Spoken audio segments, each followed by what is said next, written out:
हैं और ऐसे हैं, बहुत सारे प्राध्यापक भी बैठे हुए हैं। कहने का अर्थ कि अनुसंधान, जब तक जीवन है तब तक अनुसंधान जरूरी है, तब तक खोज जरूरी है। एक बात तो मैं ये कहना चाहता हूँ। दूसरी बात, विषय पर मैं ज़्यादा नहीं कुछ कहना चाहता, पर दो तीन बातें मेरे मन में आई हैं जो मैं आपसे कहना चाहूँगा। वो एक बात तो ये है कि हिंदुस्तानी ये भाषा है या बोली है? क्योंकि हम जानते हैं कि एक समय ब्रज भाषा थी और खड़ी बोली हम कहते हैं। तो एक समय जो ब्रज भाषा थी वो आज के युग में वो बोली बन गई। आज वो भाषा नहीं है, आज वो बोली है। किसी समय वो ब्रज भाषा थी और एक समय जो खड़ी बोली थी वो आज भाषा बन गई। तो ये एक बड़ा फर्क आया है।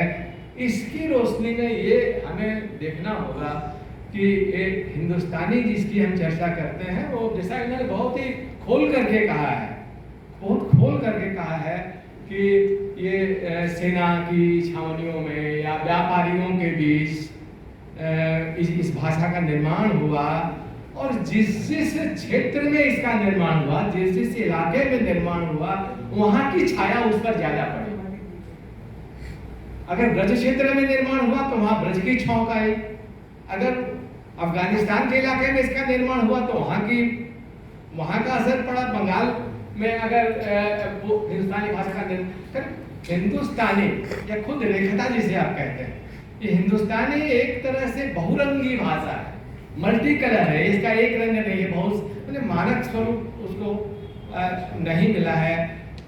लेकिन इसी वजह से एक भाषा व्यर्थ नहीं हो जाती है। ये हिंदुस्तानी भाषा की चर्चा इसलिए महत्वपूर्ण है। क्यों महत्वपूर्ण है हमारे लिए आज, वो मैं ये कहना चाहता हूँ कि वो इसलिए महत्वपूर्ण है कि जगह जगह जो कोशिश हो रही थी आपस में जुड़ने की और जुड़ने के लिए संवाद की और संवाद के लिए भाषा की, तो जिस समय ये कोशिश हो रही थी उस समय अंग्रेजी नहीं थी और अंग्रेजी की राजनीति नहीं थी। अब चूंकि अंग्रेजी नहीं थी और अंग्रेजी की राजनीति नहीं थी, इसलिए हमारे देश के भीतर से हिंदुस्तानी भाषा के रूप में एक लिंगुआ फ्रांका, एक संपर्क भाषा के रूप में ये हिंदुस्तानी विकसित हो रही थी। भले बहुत विकसित नहीं हो पा रही थी और एक एलीट क्लास की वो भाषा थी। और हम ये गौर कर सकते हैं, क्योंकि हम ये इस पर ध्यान दे सकते हैं कि अगर वो प्रक्रिया जारी रहती और आज अंग्रेजी की तरफ से अवरोध नहीं पैदा होता और अंग्रेजी की राजनीति नहीं होती, तो सचमुच वो हिंदुस्तानी भाषा वो एक तरह से हमारे देश की संपर्क भाषा होती। गांधी ने दक्षिण में जिस विश्वविद्यालय की स्थापना की थी उसका नाम हिंदी प्रचार सभा नहीं था, उसका नाम हिंदुस्तानी प्रचार सभा। तो कुछ सोच के सपना टूट गया। लेकिन जिस दिन 1947 में देश विभाजन हो गया, उस देश विभाजन के बाद हिंदुस्तानी भाषा भी एक तरह से आप कह सकते हैं कि बिल्कुल अतीत की चीज हो गई।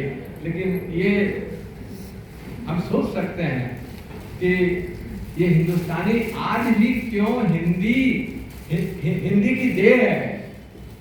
क्योंकि खड़ी बोली जिसे हम कहते हैं, आप ये जो खड़ी बोली जिसे आप कहते हैं वो हिंदुस्तानी के अलावा क्या है? और जो हिंदुस्तानी है वो खड़ी बोली के अलावा क्या है? हिंदुस्तानी और खड़ी बोली के संबंध को देखिए, जो हिंदुस्तानी है वो खड़ी बोली है और जो खड़ी बोली है वो हिंदुस्तानी है। तो एक प्रश्न और उठता है कि सेना की छावनियों में रहने वाले या व्यापार की दुनिया में रहने वाले तो हिंदुस्तानी की बात करते थे। शिवाजी और औरंगजेब की बातचीत में वो एक दबाव था कि हिंदुस्तानी में आप बात करें। लेकिन उस युग में जो किसान थे और वो 95% कह सकते हैं किसान थे, वो किस भाषा में बात करते थे? हमारे देश के जो उस समय के किसान थे वो ब्रज में बात करते थे, वो अवधी में बात करते थे, भोजपुरी बात, लोग भाषाओं में बात करते थे। तो इन लोक भाषाओं का हिंदुस्तानी से क्या संबंध है, इसका भी अध्ययन इसलिए जरूरी है कि इन सारी जो हिंदी आई, जो सबसे महत्वपूर्ण बात है वो ये है कि हिंदी एक औपनिवेशिक निर्माण है या हिंदी का एक दीर्घ विकास है, दीर्घ एक लंबी अवधि में इसका विकास हुआ है। और रामचंद्र शुक्ल ने जो हिंदी साहित्य का इतिहास लिखा, उन्होंने 1900 से शुरू नहीं किया, वो उन्होंने सिद्धनाथ के समय से हिंदी का इतिहास शुरू किया। बहुत दूरदर्शिता से उन्होंने हिंदी साहित्य के इतिहास को करीब 1000 साल के इतिहास के रूप में देखा। तो ये जो जैसे कि एक और नाम अगर आपने जरूर पढ़ा है, नजीर अकबराबादी।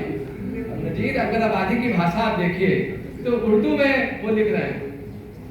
अभी होली का समय है तो उसके बाद होली का दो पंक्तियां देखिए, जब रंग जब फागुन रंग झमकते हो तब देख बहारें होली की, जब डंपर सोर खिलकते हो तब देख बहारें होली की। देख बहारें करके कितनी पंक्तियां उन्होंने लिखी है उर्दू में कृष्ण पे लिखा होली पे। तो वो एक अलग